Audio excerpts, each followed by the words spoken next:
जय श्री राम दोस्तों।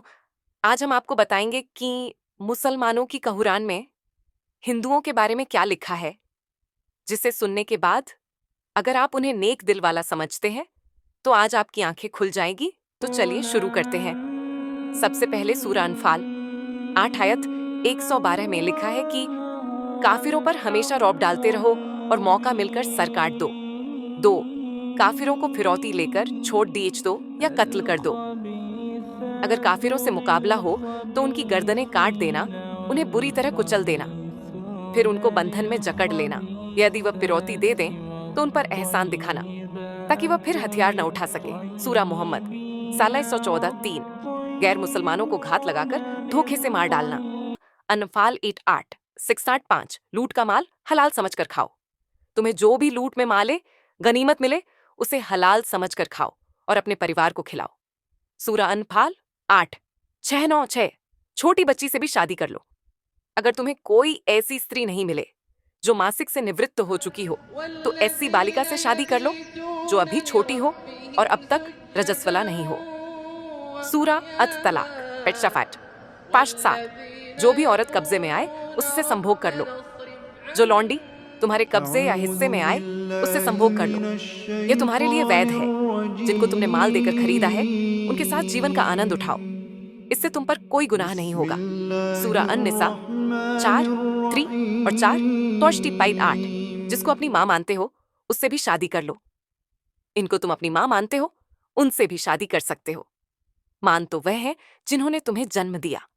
सूरा अल मुजादिला 58:2-9, पकड़ी गई, लूटी गई मजबूर लौंडियां तुम्हारे लिए हलाल हैं। हमने तुम्हारे लिए वह औरतें लौंडियां हलाल कर दी हैं जिनको अल्लाह ने तुम्हें लूट में दिया हो। सूरा अल अहजाब 33:50-10, बलात्कार की पीड़ित महिला, पहले 4 गवाह लाइए। यदि पीड़ित औरत अपने पक्ष में 4 गवाह न ला सके तो वह अल्लाह की नजर में झूठ होगा। सूरा अन-नूर 34:13-11, लूट में मिले माल में 5वां हिस्सा मोहम्मद का होगा। तुम्हें लूट में जो भी माले गनीमत मिले उसमें 5वां हिस्सा रसूल का होगा।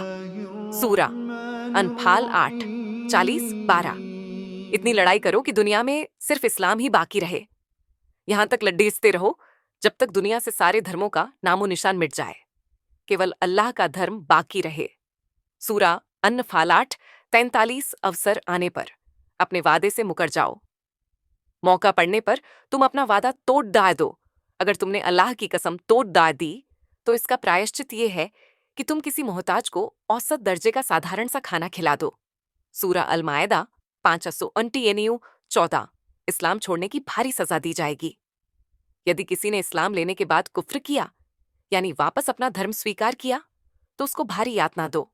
सूरा अन-नहल 16:106-15, जो मोहम्मद का आदर न करे उसे भारी यातना दो। जो अल्लाह के रसूल की बात ना माने उसका आदर न करे उसको अपमानजनक यातनाएं दो। सूरा अल अहजाब 33:57-16, मुसलमान अल्लाह के खरीदे हुए हत्यारे हैं। अल्लाह ने ईमान वालों के प्राण खरीद रखे हैं, इसलिए वह लड़ाई में कत्ल करते हैं और कत्ल होते हैं। अल्लाह ने उनके लिए जन्नत में पक्का वादा किया है। अल्लाह के अलावा कौन है जो ऐसा वादा कर सके। सूरा अत तौबा 9:111-17, जो अल्लाह के लिए युद्ध नहीं करेगा जहन्नम में जाएगा। अल्लाह की राह में युद्ध से रोकना रक्तपात से बढ़कर अपराध है। जो युद्ध से रोकेंगे वह जहन्नम में पड़ने वाले हैं और वे उसमें सदैव के लिए रहेंगे। सूरा अल बकरा 2:217-18, जो अल्लाह की राह में हिजरत न करे उसे कत्ल कर दो। जो अल्लाह की राह में हिजरत न करे और फिर जाए तो उसे जहां पाओ पकड़ो और कत्ल कर दो। सूरा अन निसा 4:19, अपनी औरतों को पीटो। अगर तुम्हारी औरतें नहीं माने तो पहले उनको बिस्तर पर छोड़ डाल दो, फिर उनको पीटो और मारो। सूरा अन निसा 4:34-20, काफिरों के साथ चाल चलो। मैं एक चाल चल रहा हूं, तुम काफिरों को कुछ देर के लिए छूट दे दो ताकि वह धोखे में रहें। अतः ता सूरा रिक 16:17-21, अधेड़ औरतें अपने कपड़े उतार कर रहें। जो औरतें अपनी जवानी के दिन गुजार चुकी हैं और जब उनकी शादी की कोई आशा नहीं हो तो अगर वह अपने कपड़े उतार कर रख दें तो इसके लिए उन पर कोई गुनाह नहीं होगा।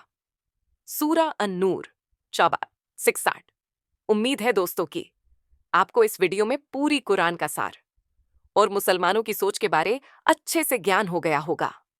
अगर अब भी उनके लिए भाईचारे की बात करते हो तो हमें शक है कि आप भी अपना खतना कराने के इच्छुक हैं। जय श्री राम।